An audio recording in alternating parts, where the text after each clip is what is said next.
Good morning.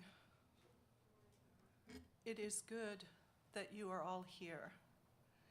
And I'd like to invite Rod's dear friend Curtis to come forward to share in Spanish also our opening words.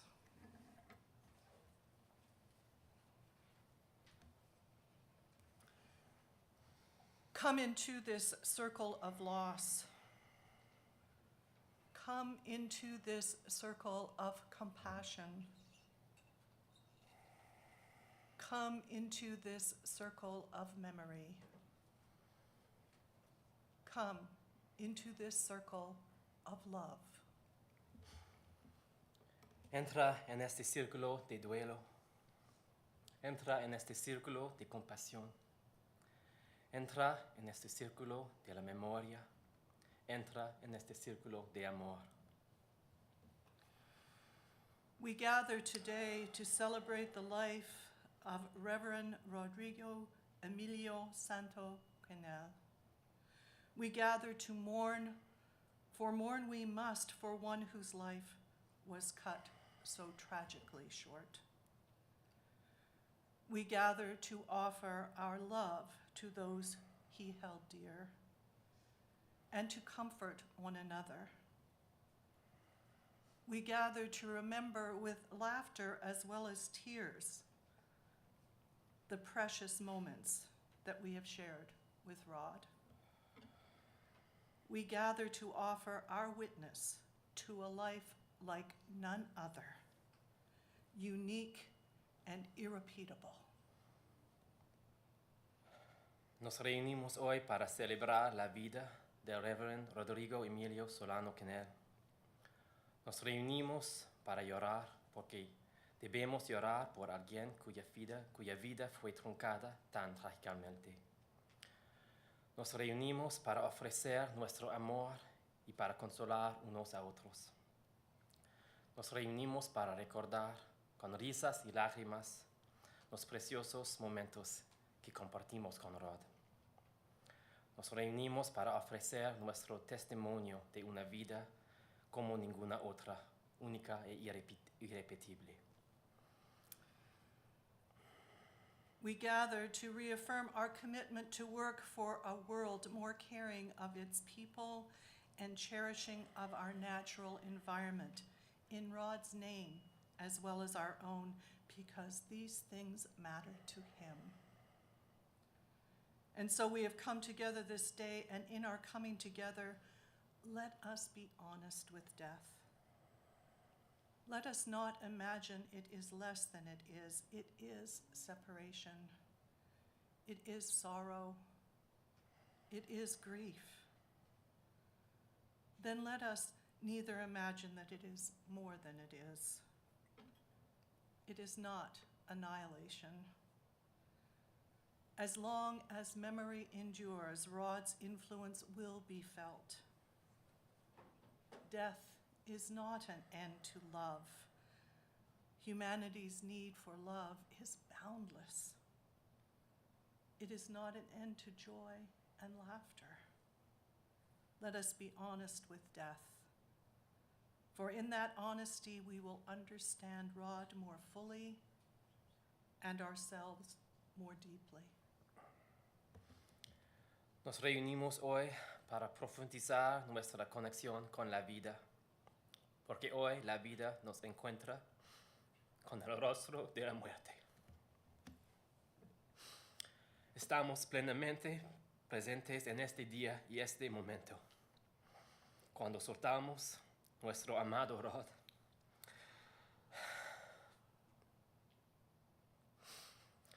De regreso al abrazo de la tierra y las estrellas. Siempre lo extrañaremos y siempre estará con nosotros. Que su memoria y su amor y su espíritu se quede con nosotros y que sigamos aprendiendo de él. Y por hoy vamos a celebrar y lamentar.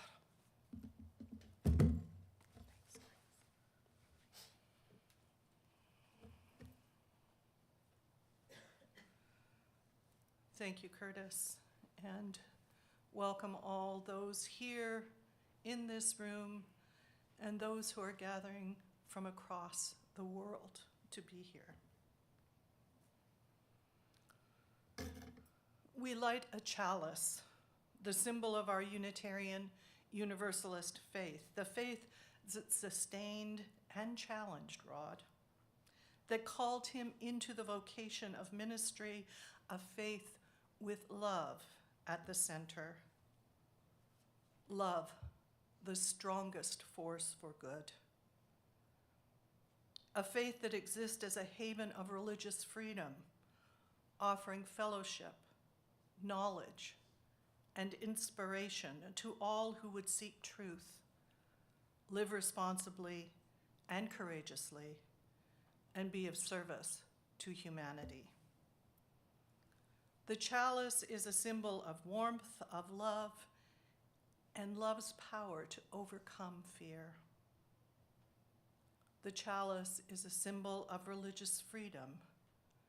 It illumines the truth, and the search for truth shall set us free. The chalice is a symbol of our aspirations and our highest religious ideals, our striving for radical inclusiveness. As the wick joins the flame to the candle, may our separate lives be joined in one community of warmth and light and love.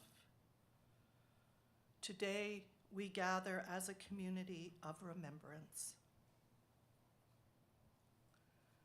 I invite Rod's mom, Letitia, to come forward to light the chalice.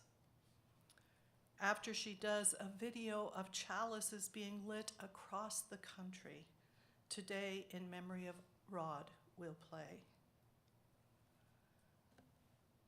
Let it not be death, but completeness. Let love melt into memory and pain into songs. Stand still, O beautiful end, and say your last words in silence.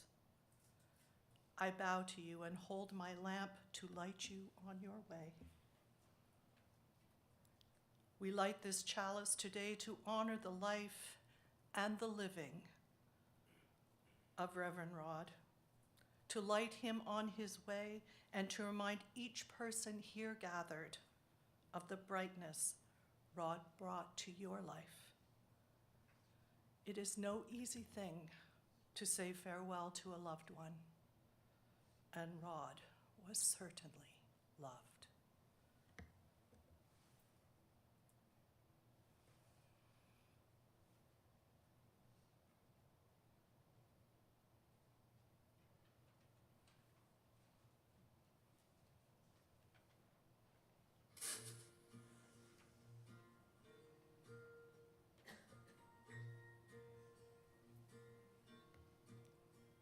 There are days when you're tending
wonders of technology, and Rod was actually here singing in the choir.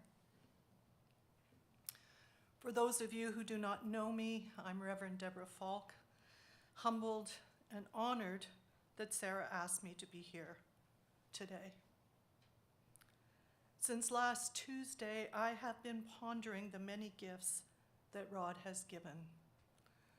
I've also been witness to so many hummingbirds, some of them dive-bombing me, and I somehow think that it's Rod just tapping me.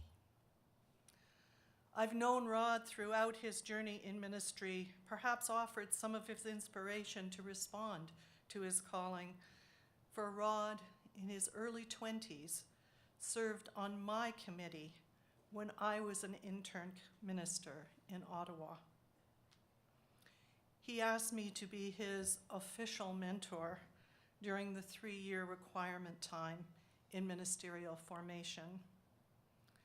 That relationship persisted and shifted.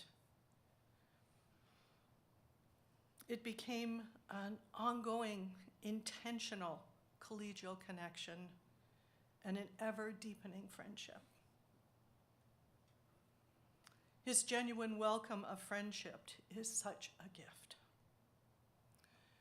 Additionally, we serve together on the board of the Canadian Unitarian Council, our national organization, for he and I shared a deep commitment to the flourishing of this faith.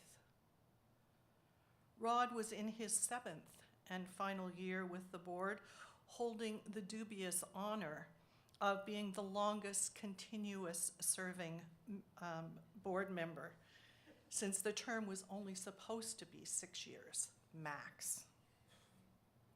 His relocation from Ottawa in the eastern region to Olinda, here in what we call the Central, allowed this to happen.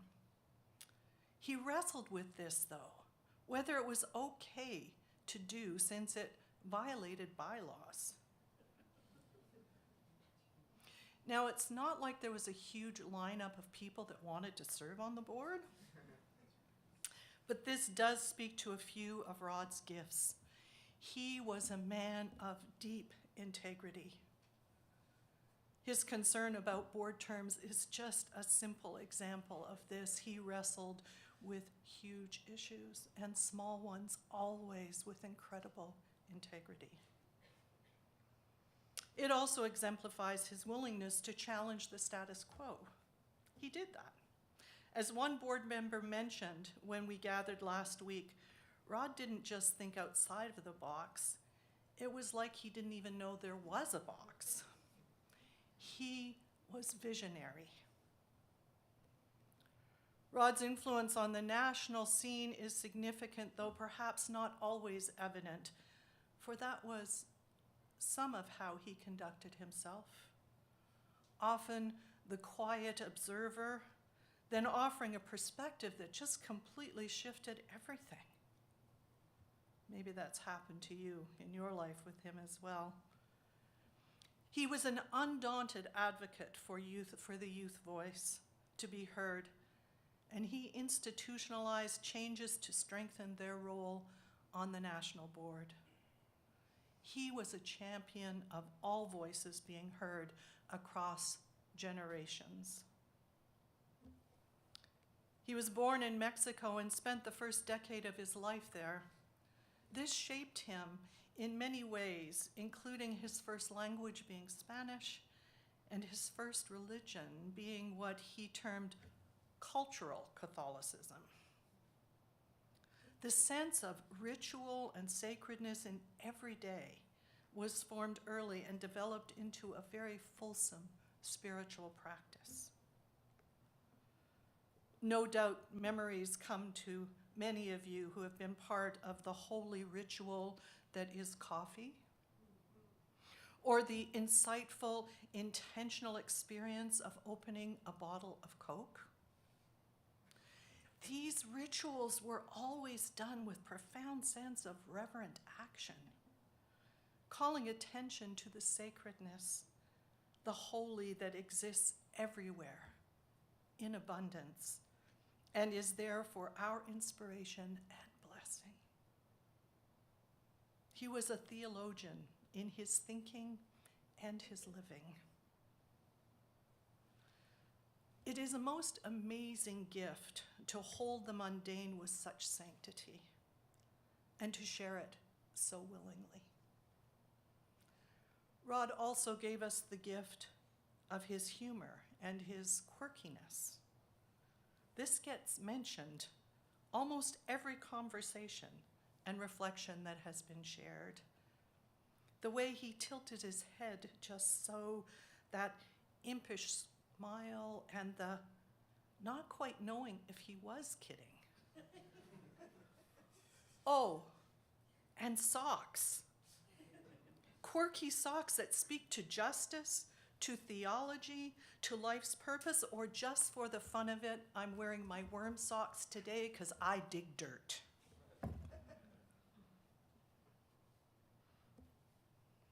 I feel his loss at so many levels. As friend, as colleague, and with such a deep appreciation of his visionary and prophetic understanding. I miss the gifts of his humor and quirkiness, commitment and compassion, his capacity for love and friendship, his advocacy for radical inclusion, for care of the planet, and for confronting injustice. Above all, his ability to live with deep integrity and sense of the holy, the sacred, in everything and everyone. I can hear Rod's voice in the words of this song, "Everything is holy now."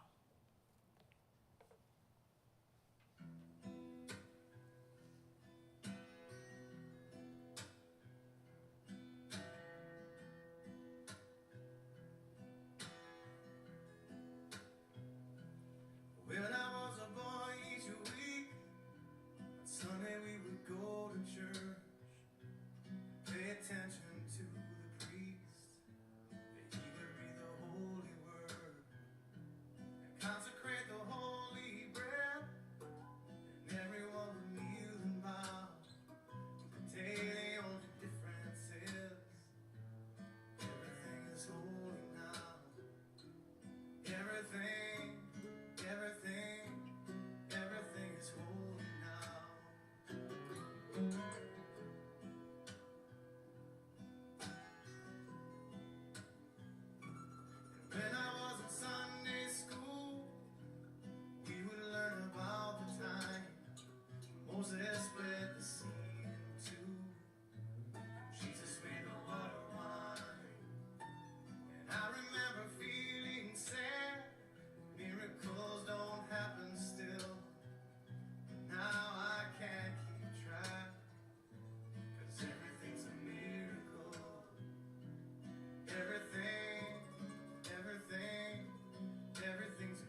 Testament. That'd be very hard to say. See another new morning come. Say it's not a sacrament. I tell you that it can't be done.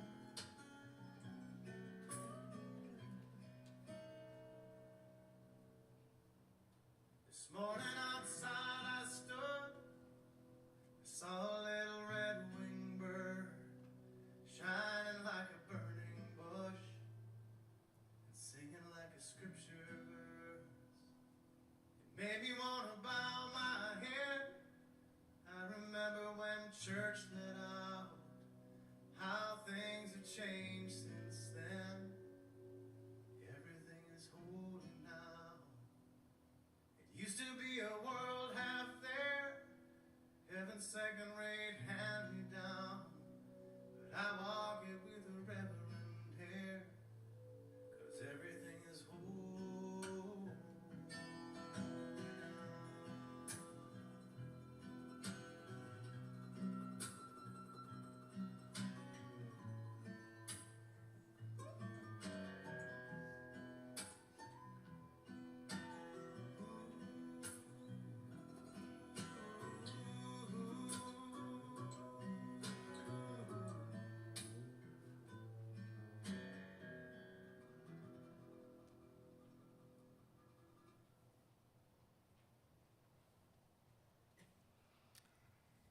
That song has just been living in me. While no parent ought to outlive their children, it has come to pass for Rod's parents, and they would each like to share a few words. So first, Leticia, I invite you to come forward, and then Pastor for you to come up. Pastor and Patricia.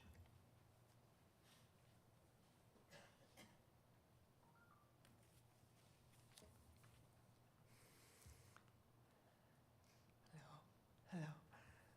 I hope Pastor remembers when I was pregnant that we were sitting in the kitchen and there was a kitchen table next to me and I saw a red ball, a transparent red ball next to me, and then fell down to the floor.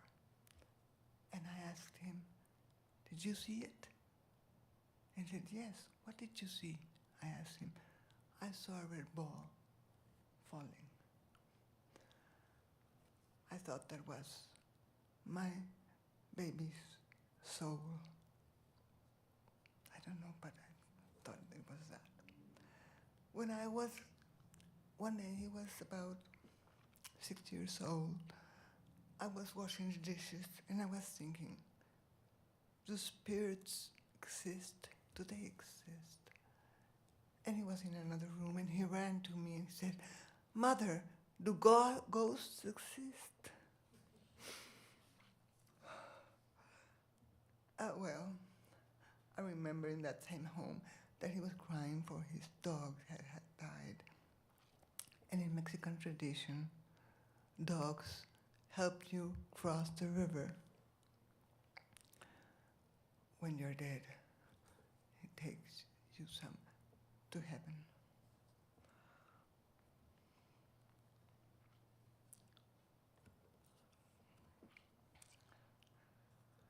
He asked me, "Mother, why didn't you baptize me?"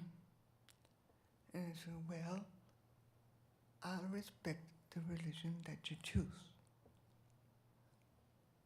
So he chose this religion, which was the most wonderful religion.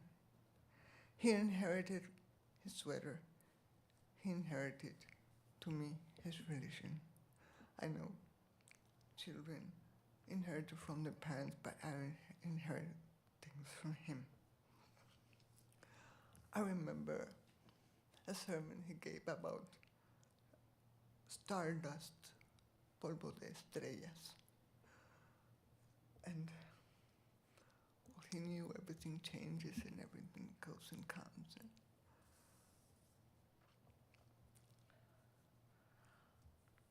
My sister, a few days ago, my older sister said, I had a dream that Rodrigo came and gave me a kiss. And I said, well, I'm expecting to see him, but the only thing that I see when I close my eyes is light. And then my best friend came and said, Rod, it's light.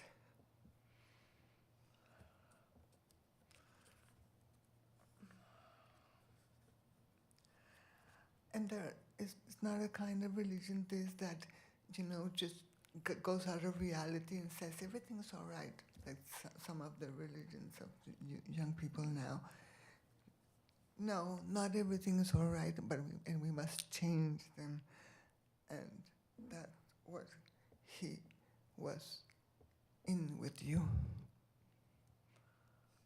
Thank you for embracing my son. He loves you all. He loved you all. And you love him, I know. Because you're here. Thank you. Thank you, Curtis. Thank you, Liam. Thank you.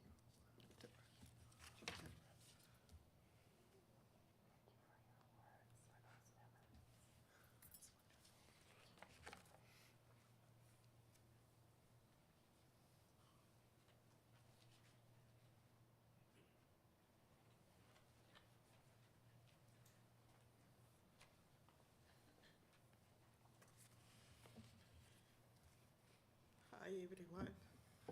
Hi everybody. I'm really glad that you are here Okay. because you bring some light right now.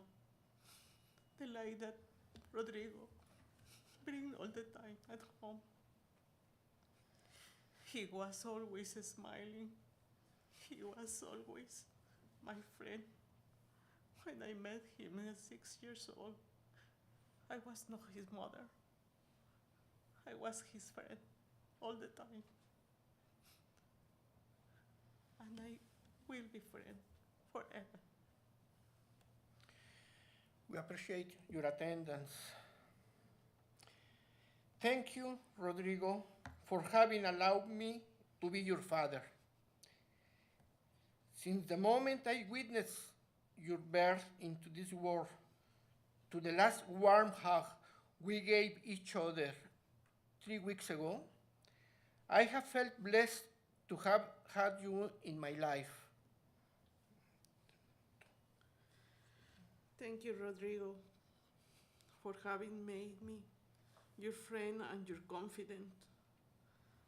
The recall in my heart of your innocent face and smile as a child, while both of us were diving deep in the swimming pool. Or will you would ask me for advice of how to deal with difficult situations, as primary school still triggers a sentiment of tenderness in my face because you always want to be nice with everybody. Patty and I cherish those moments of laughing and chatting during the lunch that we enjoyed with you, Rodrigo, 3 weeks ago. I feel grateful that you and I, together, had the opportunity to that day to take a long stroll while talking spontaneously and freely about adulthood, parenting, and limits of parenting, responsibilities, growing up as a person, relationships, love, and life in general.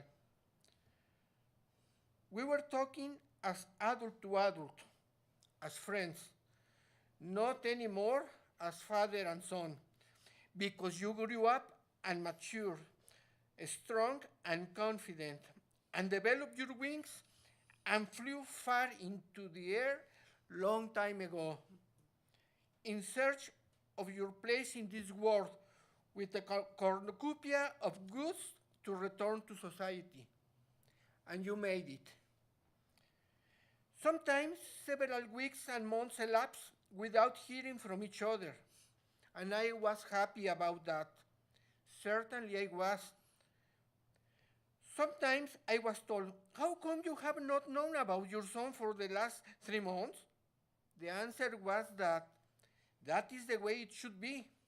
He has his own life. He has his people to take care about.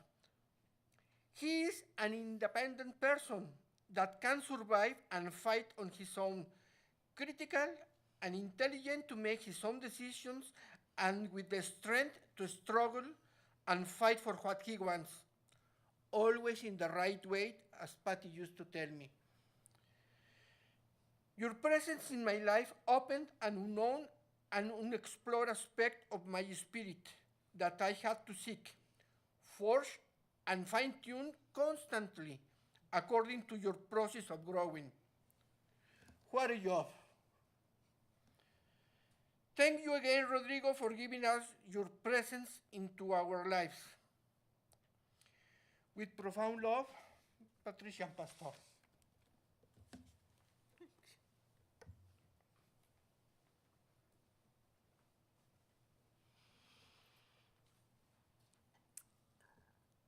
As we heard Pastor say, Rod was a friend. No matter what other relationship he had with you, he held that position of being a friend in such a profound way. And while there are many who might speak, 2 have been invited to today. And so first I'll ask Sue Markham, a friend from the Olinda Unitarian Universalist congregation, to speak. And then Ruth Bayer, a newer and blossoming friend.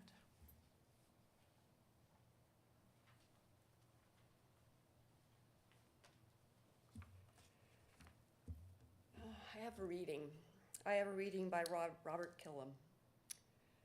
Let us have tenderly in our minds and our hearts him in whose memory we are gathered here, having in mind the wonder and the mystery of life and death, cherishing his generous impulses and his good deeds in love, remembering the strong and beautiful meaning of his life.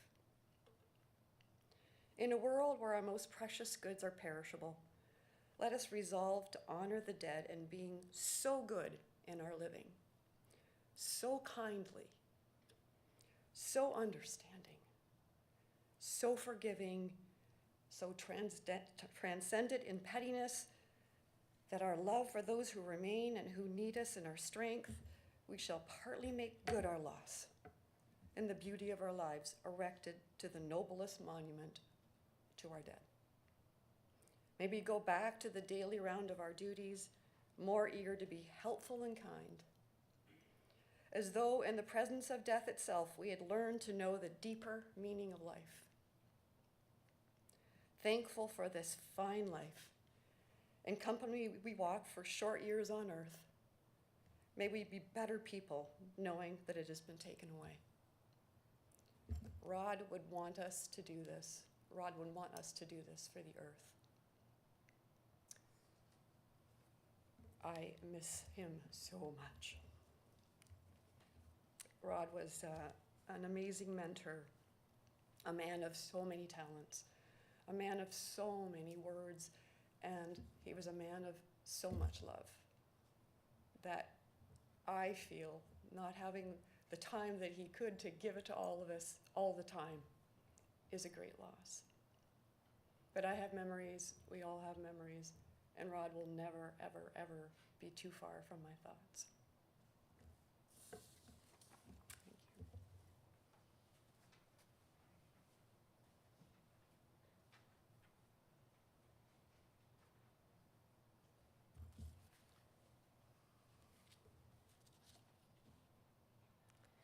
you. As the person in this room who quite possibly knew Rod the shortest length of time, I'm honored to be here sharing a few thoughts and a poem with you. I came to know Rod through my relationship with my partner, Chris. Sarah, Rod, and Chris had been friends for a couple of years, and when I started dating Chris and was introduced to them, we quickly formed a bond. Over the last week, I've heard a number of people talk about how that was a common experience with Rod. He had a way of seeing you that made you feel at ease, at home. Rod was intentional. He thought carefully about what he wanted to do and to say. He looked for ways to bring deeper meaning to the everyday. And he quietly shone a light on things that would connect us and him to each other and to the greater world around us. On the way over here today, I saw a sign that said International Thinking Academy. And I looked it up, and they have this thing. It says, International thinking leads to happiness, empowerment, and purpose-driven action. I think Rod could have founded that organization. And Rod was joyful, as his socks showed us.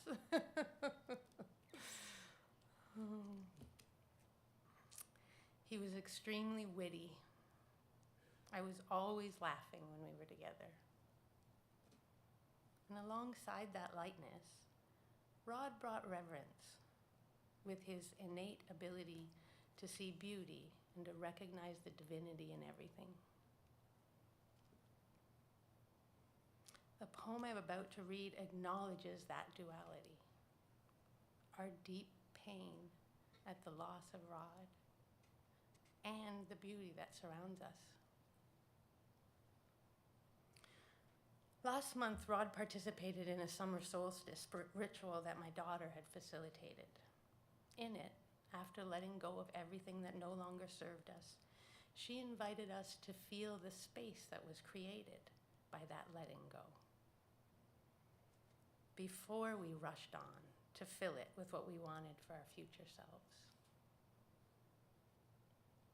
Rod remarked to me afterward that he really appreciated that pause, that acknowledgement of the emptiness, and the careful consideration of what we would fill it with.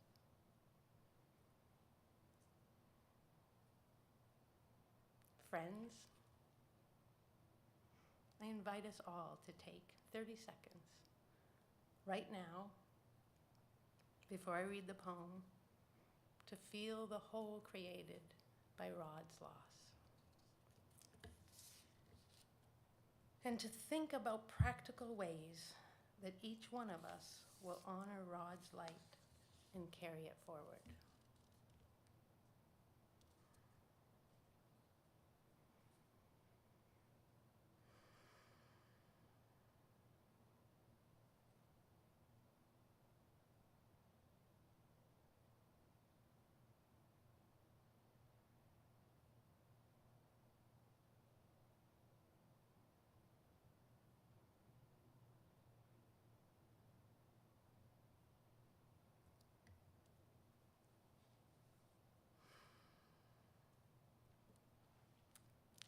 Adrift by Mark Nepo. Everything is beautiful, and I am so sad. This is how the heart makes a duet of wonder and grief. The light spraying through the lace of the fern is as delicate as the fibers of memory forming their web around the knot in my throat. The breeze makes the bird move from branch to branch, as this ache makes me look for those I've lost, in the next room, in the next song, in the laugh of the next stranger. In the very center, under it all, what we have that no one can take away, and all that we've lost face each other. It is there that I'm adrift, feeling punctured by a holiness that exists inside everything. I am so sad, and everything is beautiful.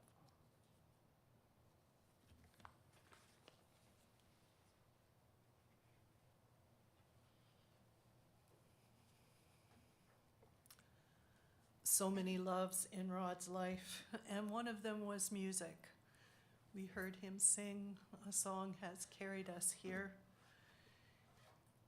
And you will hear later a saw being played. This is one of the gifts that Rod learned, how to play a saw with a bow. He also was learning to play the ukulele. And so I'd like to invite Lionel Knights to offer a tune on the ukulele for us to think about.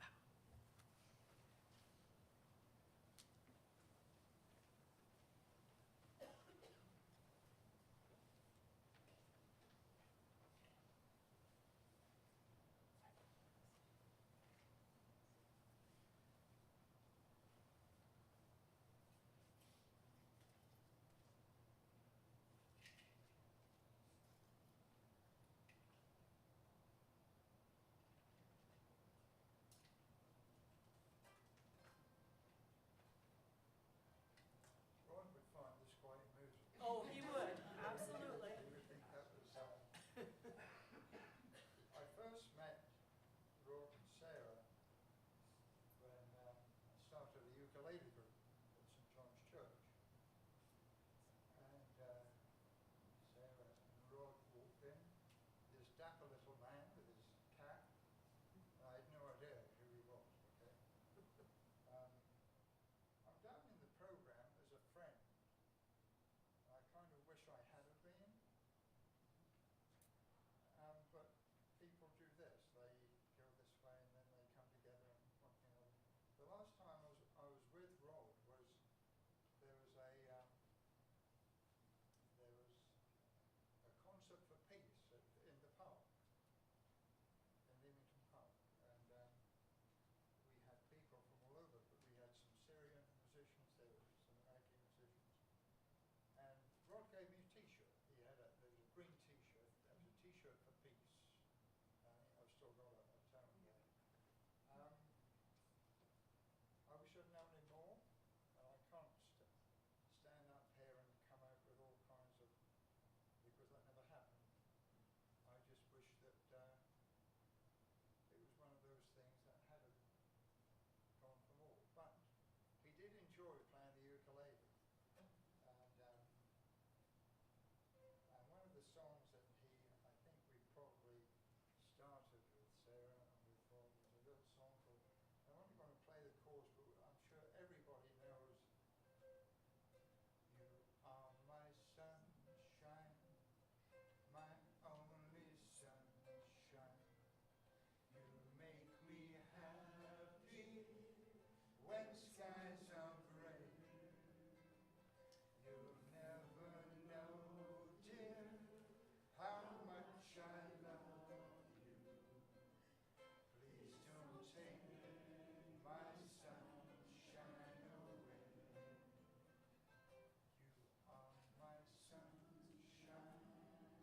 my only sunshine. You make me happy when skies are gray. You'll never know, dear, how much I love you. Please don't take my sunshine. Let's do it one more time. You are my sunshine, my only sunshine. You make me happy when skies are gray. You'll never know, dear, how much I love you. Please don't take my sunshine away.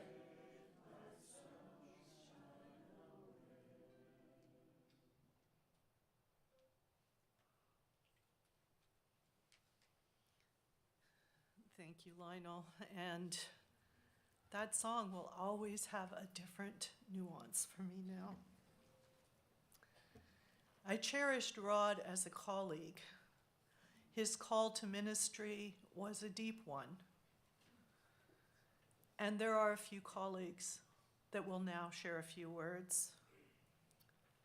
First, Reverend Deborah Wilson-Safa, a member of the Leamington ministerial group that Rod was a part of.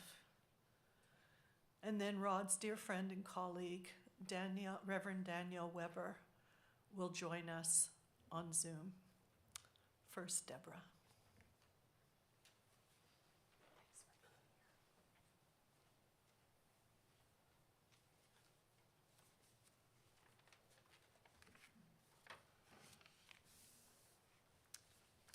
Thank you. I'm joined with Ruth Beam, Ken Dreger, and George Bazanich, other members of the Leamington Ministerial as well. It is my honor to share a few words with you this morning. I met Rod in 2018 when he attended a meeting of the Leamington Ministerial. We would meet once a month.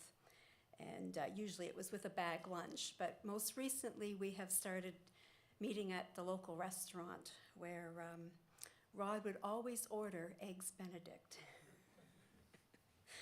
We could order for him if he wasn't there in time. During this time, Rod became an integral part of the group, a trusted colleague and friend. On behalf of the Leamington Ministerial, we offer our deepest condolences to you, Sarah, and to Rod's family. Rod was faithful to his calling to help bring positive change to the community in which he lived, while adding his voice with ours to bring awareness to the plight of those living on the margins, experiencing housing and food insecurity. We will miss his voice, insight, and compassion. On a personal note, I will miss my friend.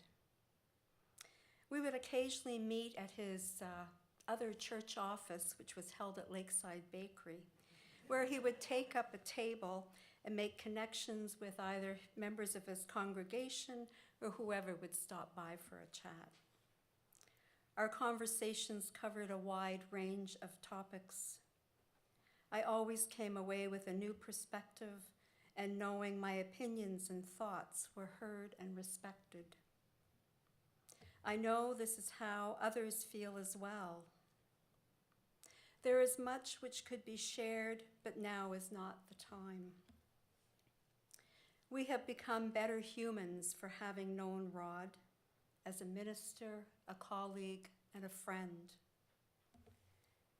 We have lost a great human.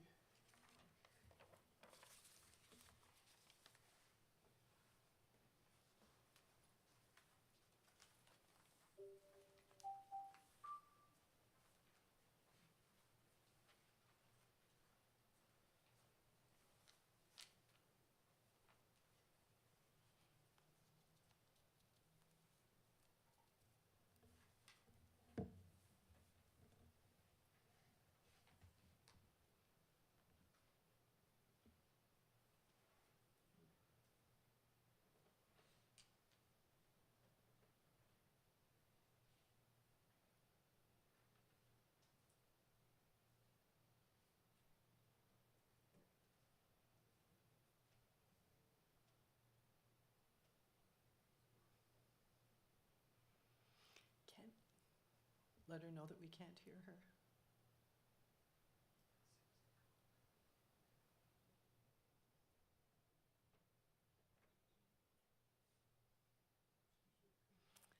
This has just been the way of it for years.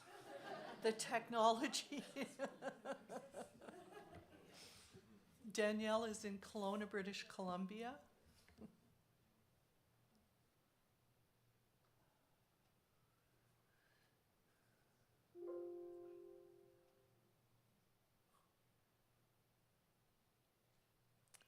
So we have volume to the max here, Danielle, if you can just check all your settings.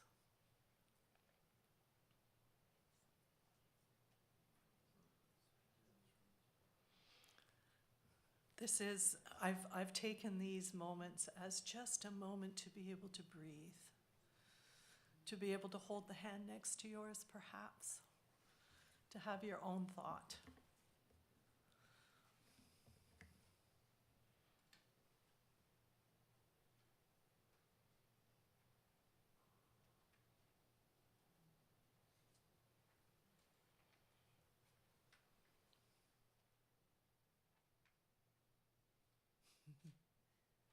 We can see you, Danielle.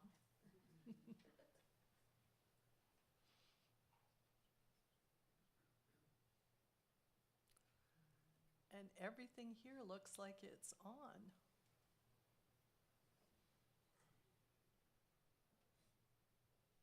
But we still can't hear her.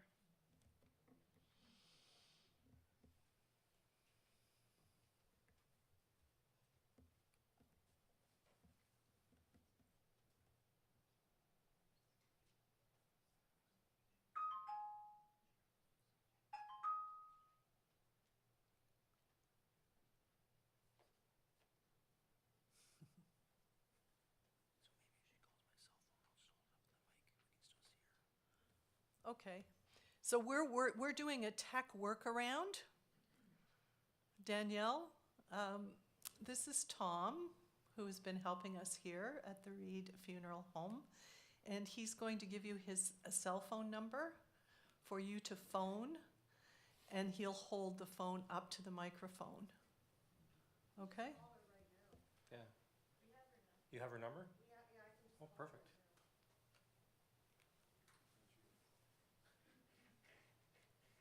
I don't know who was saying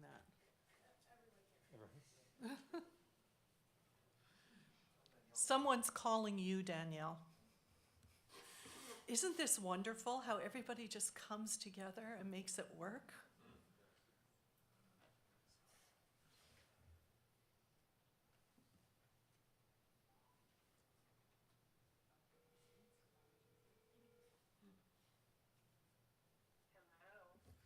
Hello, Danielle. All right. Can people in the sanctuary hear me? Yes. Oh, just Wait for 1 second. Sarah just stepped out for a second. Okay.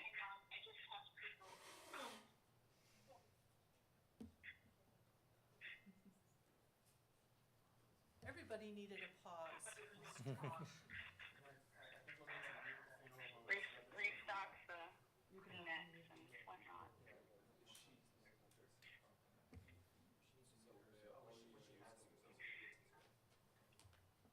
And Sarah's back.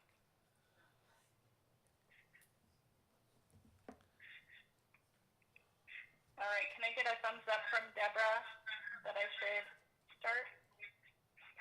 Amazing. Thank you. Thank you so much for asking me to participate this service this morning. I'm Reverend Danielle Weber, and I work for the Canadian Unitarian Council in youth and young adult ministry, and I'm joining you from the Okanagan Valley, the unceded territory of the Syilx people. you need to turn the sound down. I first met Rod in 2011 when the Canadian Unitarian Council was celebrating its 50th anniversary in Toronto. I believe he was still in seminary at this point in time, or perhaps he was getting ready for his internship at First Unitarian Toronto. We gathered together on Monday morning after the conference, gathering with the young adult community from across the country. And although we lived on opposite sides of the country, he in Ontario and I in Alberta, we continued to gather almost every May-long weekend. He was a regular attendee at the national gatherings here in Canada. And yet Rod connected with the young adults about faith and the sacred everywhere he went, regularly offering his skills as a chaplain, both for in-person gatherings with Opus and the Continental UU Young Adult Spiritual Retreat, and online for young adults across Canada. Indeed, he and I co-chaplained together, both at Opus while it was in Ohio in 2015, and for the National Pastoral Care Team before I started working for the CUC. Over the last 12 years, I have been honored to participate in many conversations, planning meetings, and continued learning alongside Rod. All of these representing precious moments in my life. I've heard so many stories about Rod over the last 10 days. Memories from friends, colleagues, and board members from the CUC were shared around Zoom rooms. and I believe will continue to happen as the months go by. One colleague shared these words, written by Reverend Rod for his service celebrating the Day of the Dead this past fall. Each of us is on track to becoming a cherished ancestor. I wanted to figure out where those words came from and what he was talking about during that service.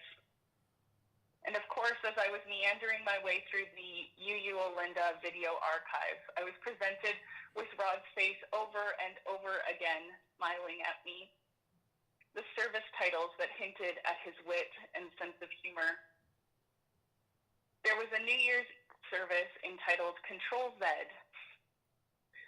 Watching Paint Dry was a service about the 3rd anniversary of the COVID-19 pandemic. Rising from the Rabbit Hole, an Easter Sunday service, and numerous other services that were only acronyms, actually, for titles, such as FWIW, for what it's worth, RIP, Rest in Power, and TFW, That Feeling When.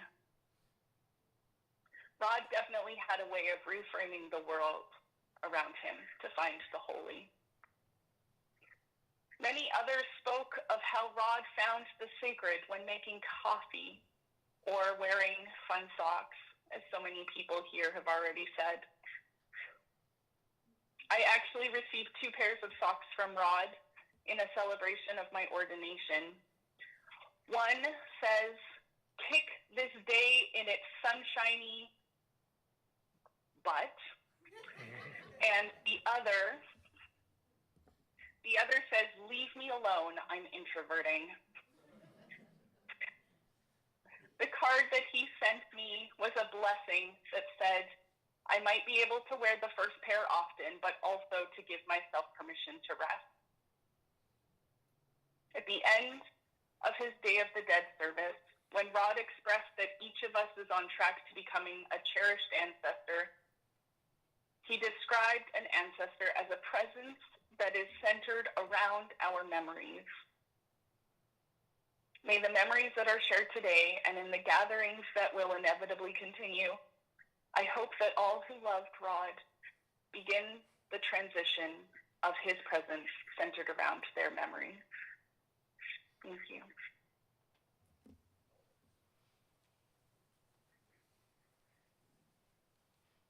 Thank you, Danielle. And thank you, all of those who made the technology work for us. We've been sitting for a while, and I'd like to invite us, if you wish, you may rise in body or in spirit, or stay seated for one of the hymns that Rod particularly loved, one that's poignant and significant to today. I invite you to sing along if you like, or just enjoy the words and the sentiment of this. We laugh, we cry.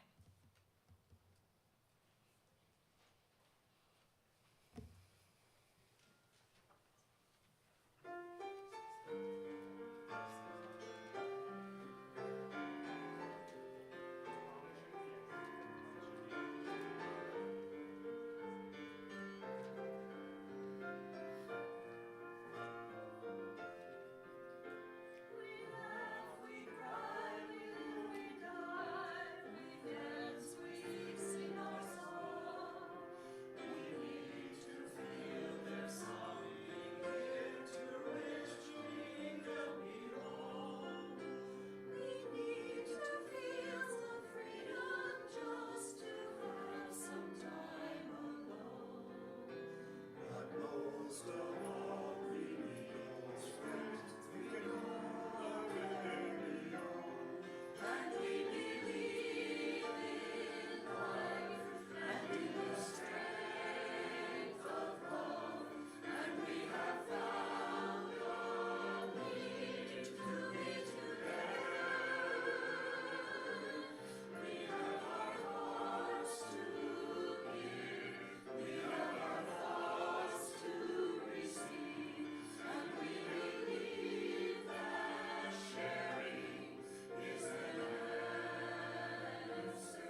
No person can sum up the life of another. Rather, it must remain as it is remembered by those who loved and watched and shared, for such memories are alive, unbounded by the events of birth and death. And as living memories, we possess the greatest gift one person can give another. It is to each of us that the living memories of Rod's life are committed. To our hearts and minds go the enduring remembrances of his life. Rod was a friend, a colleague, a minister, a musician, a writer, a lover, a theologian, and a philosopher, and some special relationship to each of you here. It's why you are here and why we are gathered with both the sorrow of his passing as well as memories rich with Rod's presence. As long as memory endures, Rod's influence will be felt, for death is not an end to love.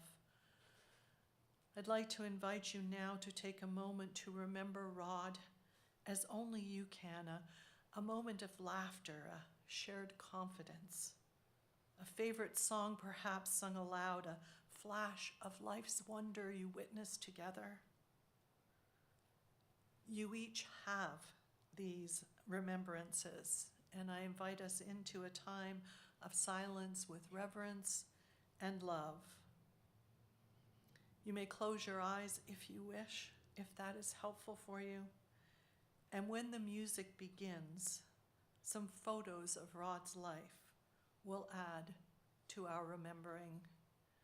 And I'll also mention that part of the music behind the photos is a saw being played. I couldn't find a recording of Rod playing it. He probably didn't quite sound like this guy either. Let us take a moment of reflection.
I don't know that Rod got quite that proficient on a saw. I do know that the last time I spoke with him in person, he was in one of the happiest places that he's been. And in part because he publicly announced that he was officially engaged to Sarah Wirt. A deep love, a partnership, a profound friendship. Sarah, will you offer a few words?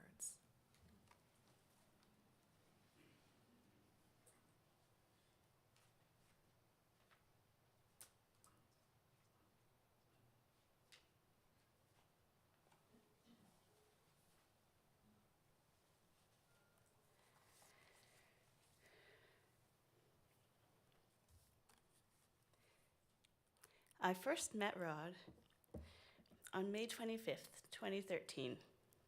We had discovered each other on a dating app. We were quickly drawn to each other's quirkiness, creativity, and whimsical sense of humor, our mutual love of having fun with language, and our shared idealistic desire to make the world a more just and loving place. After a couple of weeks of messaging back and forth, we made a plan to meet in person. I was so excited to meet Rod. He walked into the cafe in Toronto's East End where we'd arranged to have dinner, and we hit it off instantly. I don't remember too many specifics of our first conversation, but I do know we enthusiastically discussed the environmental benefits of eating insects. Years later, Rod and I would celebrate one of our anniversaries with a cricket bolognese, and another time we would attend an insect-based tasting workshop. Fortunately, insects were not on the menu most of the time. I'll admit I was a little sketched out at first by the ragged hems of his pant legs, but Rod's lack of concern with superficial things and focus on what really matters, the heart of things, would become one of the infinite number of things that I adore about him. After a meal at the cafe, Rod and I went contra dancing, which is a form of folk dancing. It was at a nearby church. I've come to realize that the dancing was a very fitting beginning to our connection. It captured Rod's celebratory approach to life and foreshadowed the joyful music and sometimes complex, even at times disorienting, patterns that would appear in Rod and my future relationship.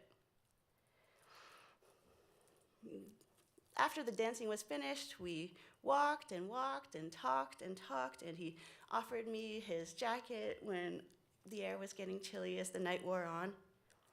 Our first date ended up lasting 8 hours, so I call it a success. I fell in love with Rod very quickly. I was irresistibly drawn to his kindness, integrity, intelligence, playfulness, tenderness, and delight in infinite things, both big and small. And to my joy, he fell in love with me quickly as well. Rod and I fit together amazingly well. So where my email addresses at the time were based on the term worrywort, because my last name is Wirt, and I do tend to worry, Rod's handle was Rodrigo Esquire, because, of course, his last three initials for Emilio Solano-Quesnel, spelled ESQ. We created countless inside jokes and our own special phrases. We soon developed our most simultaneously mundane and sacred ritual, our most frequently practiced one as well, which was provecho, where before every meal, we would say provecho, and it's kind of like a Latin American bon appetit, and each time we said provecho, we would kiss and we'd squeeze each other's hands, and it was important to Rod to have this consistent sacred practice. I loved our provecho moments, even though sometimes I was pretty embarrassed about kissing right in front of our dinner companions. I was so grateful for Rod's profoundly healthy masculinity, a masculinity that saw no shame in crocheting, wearing socks with flowers on them, and most importantly, being a vocal advocate of feminism and supporter of dignity, justice, and equity for all genders, especially marginalized ones. he would one day preach about menstrual justice at Olinda. He communicated clearly and compassionately, and he was able to express great vulnerability.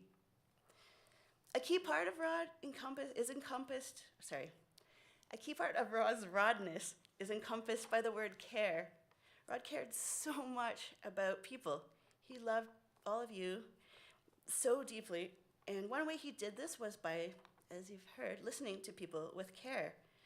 He also cared a great deal about being careful with language, thinking about the impact his specific words could have on people, and choosing words that conveyed respect and afforded dignity to everyone.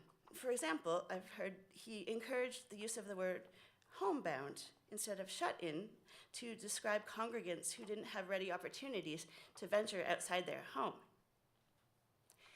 Care comes from the Proto-Indo-European root gar, or I don't know how to pronounce it, which meant to cry out or to call. Rod generally cultivated a calm, fairly laid-back vibe, but because of this, combined with his insight and skill in communicating, his call to improve the world through his love was extremely effective.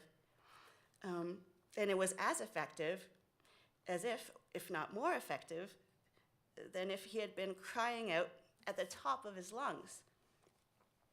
Rod showed his care for me by listening to me carefully, by expressing himself respectfully, and working hard to be a loving partner, and very much successfully being one. We were very honest with each other. Sometimes we hurt each other, but we were committed to loving each other by being present with one another, hearing what the other needed and what we needed to do to better meet each other's needs, and working to make those changes. We helped each other to be the best possible versions of ourselves. Rod also cared for me in terms of my physical health with great commitment and tenderness. He solicitously kept tabs on my blood sugar, which is a very important thing for me to do as a type 1 diabetic. For a long time, he would carry gel icing tubes on the clip hanging from his belt in case I suddenly started to go low. And when I had prolonged periods of mental health challenges, Rod took on the very challenging role of caregiver while simultaneously serving Olinda full-time. I'm grateful beyond words for the loving care Rod gave me throughout the better times, but also the worst. This neck pouch, Rod made it for me, and it demonstrated his care and creativity keenly combined. Rod and I were in a samba percussion group, as you may have seen a picture of as part of the montage. That was when we were in Toronto, and we had to wear earplugs at rehearsals as well as performances because the noise from all the instruments was dangerously and painfully loud. And I know it's hard for those of you who know me to imagine, but I would tend to lose my earplugs on occasion. I know, shocking. So Rod crocheted a pouch for me that I could wear around my neck, and I could store my earplugs inside of. But he didn't crochet just any pouch. He made one in the form of an islet of Langerhans cell, or a beta cell, which is the type of cell in your body that produces insulin. It's found in the pancreas. My beta cells don't work, so Rod made one for me. It doesn't produce insulin, but unlike my other beta cells, it serves a useful function.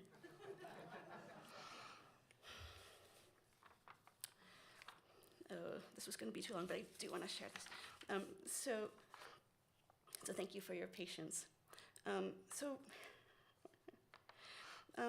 Rod was a really nurturing partner, and he was very romantic, though sometimes in ways that were that resonated with us, but maybe not necessarily other people. He wrote poetry for me. He comforted me when I was sad, and he was very disappointed when my wisdom teeth were thrown away instead of given to me after they were extracted, thus depriving him of the chance to possess precious Sarah ivory. And he had also floated the idea of maybe doing some sort of a wedding ring that, well, or could have contained, anyway, it was probably for the best that those teeth were not finding their way into his possession. But so I was so excited. Darling, I was so excited about spending the rest of our lives together. It feels like such a cruel joke that your life ended so soon and so abruptly. I'm supposed to be planning our wedding with you, not eulogizing you at your funeral. But I carry you within me. I'm a different Sarah, or Sahara, as you called me sometimes, than the one who existed before you came into my life. Your love for me, and for your family and friends, and your congregations, and for the larger UU community, and for the interconnectedness, the interconnected web of which we are all a part, this love has changed me for the better, just as it has changed all whose lives you have graced, and the world for the better. My commitment to you is to carry your legacy of love forward however I can. This includes finding and sharing joy in a multitude of places, including some that may seem unexpected, such as the joy of pet rats. Benny and Franny were named after, Benny and Franny were the rats who lived with Rod and myself when we were beginning our relationship. And Benny and Franny were named after the two popes who were living at the time. So Benedict and Francis. And I believe it's Benedict. So Benny's name was especially appropriate since Pope Benedict had been born Joseph Aloysius Ratzinger. Rod and I cared for a number of different rats together, and they're really intelligent, and they can be so loving and sweet, and I know not everyone feels this way, but I think they're really adorable, and Rod did too. I know they're not the first animal most people think of as a pet when they think of pets. They're somewhat different, but in the best possible ways, just like Rod. I'll always love you, darling. Rod, you'll always be my sweetheart. Oh, wow, I had to segue into the next thing, and it doesn't seem to be here. But, right, rats. So there's going to be a song played that quite a few of you have heard about, and which I think you will agree kind of captures part of Rod's spirit, and which I believe he was known to use as the opening for a CUC meeting. Board meeting, uh-huh. So this is Veronica on harmonica.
I can so see Rod.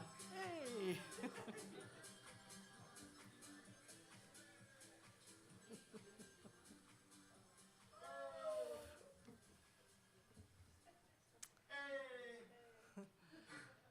I don't know about all of you, but any memory that I have of Rod is almost always punctuated with a smile or a giggle. And so Sarah and I felt this was appropriate.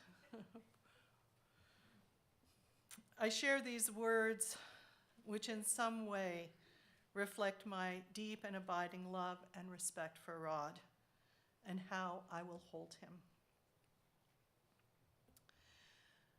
I would rather think of those I have loved and lost as having returned to the earth,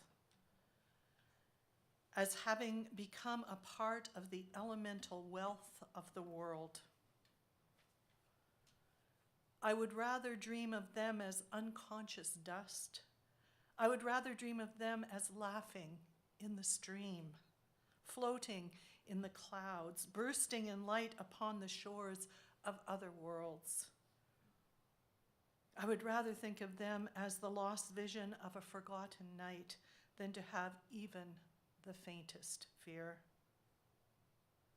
As for me, I will leave the dead where nature leaves them. Whatever flower of hope sings in my heart, I will cherish. I will give it the breath of sighs and the rain of tears. We are so profoundly glad that Rod lived. We are glad we saw his face and felt the glow of his friendship and love. We cherish the memory of his words, his laughter, his joy, and his amazing and unique presence. Carrying him thus in our hearts, we find some comfort and peace, assured that even in this time of loss and sorrow, life remains precious and good. That Rod has taken his place with the ancestors. May we also on this day rekindle in our hearts an appreciation for the gifts of life, of each other, and of those we love. Make sure you tell them regularly. Let us honor the life of Rod by living ourselves more nobly and lovingly in the days ahead. I'd like to invite Rod's father, Pastor, and Patty to come forward to extinguish the flame. This tiny flame was lit to honor Rod's life and to light him on his way. As the flame is now extinguished, it marks the closing of this public recognition and celebration of a life far too short. The possibility of the flame is held in the wax and wick, rekindled by a spark. Rod remains ever present within our hearts, sparked by our loving memories.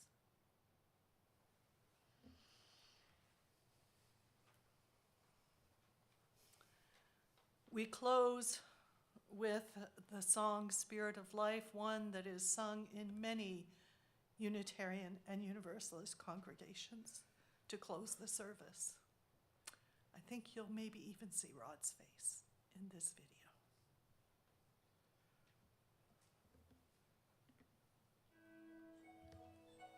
Sing along if you like.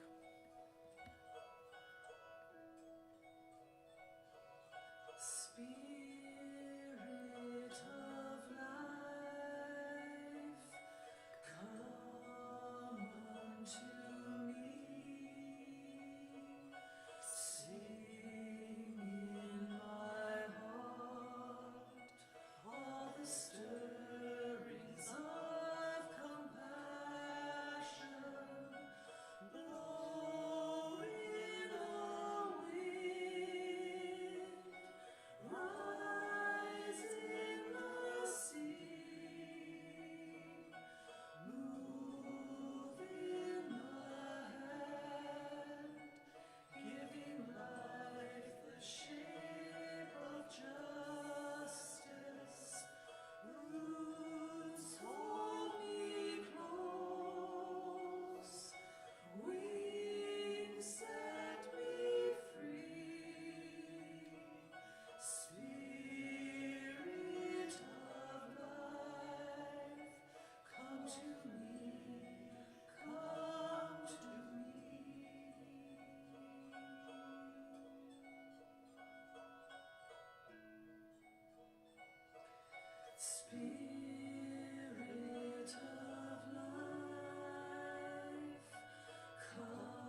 It is done this time together. For the next 15 minutes or so, this room will be open. The invitation for you to sign your name or a word or phrase, a memory on Rod's box. He was outside of the box and is outside of the box. His earthly remains are here. You may sign for the next 15 minutes or so. You're invited upstairs for a reception to share more stories, for there is a heart-shaped hole left in us when we lose someone, and the sharing of stories is how we can fill that hole. And for those of you who wish, we will be going to the cemetery around 2 o'clock. Let us hold one another gently, with deep and profound grace, and truly feel Rod's presence with us as we go forth. Blessings on all of you.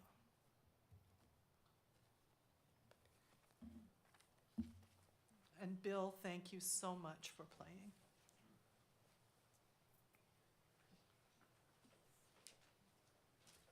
So just on behalf of everybody, thank you, Deborah, for being here today. I know you had a long trip yesterday. Your kind words and your presence here, I know, is very important to the family. So thank you for being here. And thank you to all of you for coming today. Very shortly, we're going to just pull Rod's casket out. Those of you who didn't get an opportunity to sign something on it, this way you can go all the way around it and print some messages on even the back side. And then I'm going to invite everybody to just follow the family up to the reception.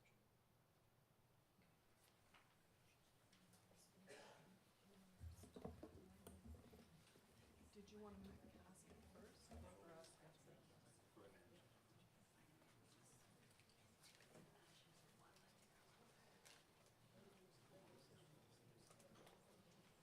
So I'm just going to ask everybody to please stand, and we'll follow Sarah and